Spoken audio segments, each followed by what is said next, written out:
want to introduce you to the chest press. In the top video, Dwayne is acting as the beginner lifter, whereas the bottom video, Dwayne is acting as the advanced lifter. I have studied through the Weight Training Steps to Success by Thomas Bechel and Roger Earle to help me with my analysis. When you get ready to bench, the most important thing is to position your body the best way possible to maximize your strength and minimize the chance of injury. You want to pull your shoulder blades down and back on the bench as far as possible. We notice in both videos that Dwayne has his shoulders resting against the bench, although we cannot see fully in the beginner video if they are stationary or whether they are off the bench. Next, we want to look at Dwayne's bar grip. A closer grip gives you better strength out of the bottom, but it increases the range of motion. A wider grip is tougher on your chest, but it shortens the range of motion. We notice in the beginner video that Dwayne's not gripping it as much as in the advanced video. It is important that you have a full grip on the bar so that you can produce as much energy and strength as possible throughout the lift. I want to point out the difference between the chest in the two videos. We notice that in the beginner video, Dwayne has a flatter chest than in the advanced video where it is rounded.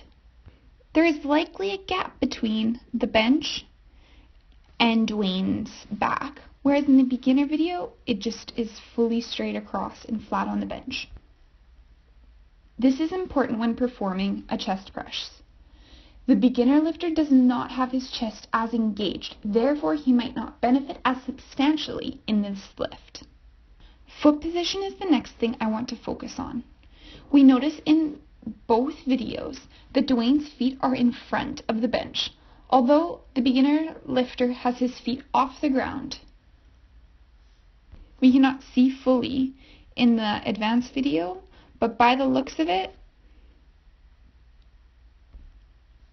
Dwayne's feet are flat against the ground. Elbows are the next thing I want to point out in the video.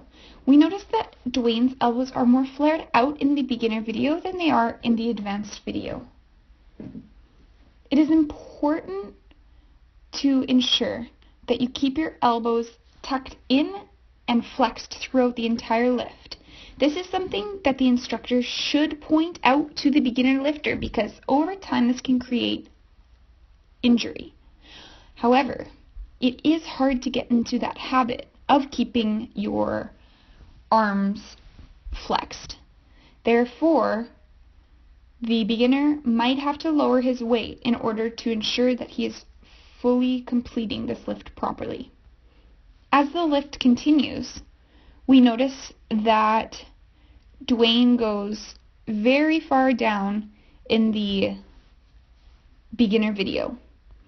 He goes past his back, whereas in the advanced video, we notice that he stops right in line with his back. Always make sure that your elbow and wrist are aligned with one another. Now that we are into the lift, notice how the beginner smashes the bar off of his chest, whereas the more advanced lifter taps his chest and then goes back up.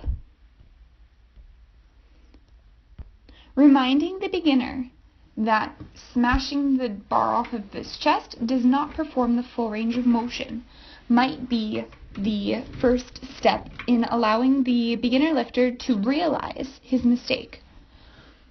The advanced lifter shows a controlled movement both up and down while fully touching his chest. However, touching it does not mean bouncing the bar off of it. Completing the entirety of the press is important. Ensure that the muscles are fully engaged throughout the entire process and continue until all your sets are done.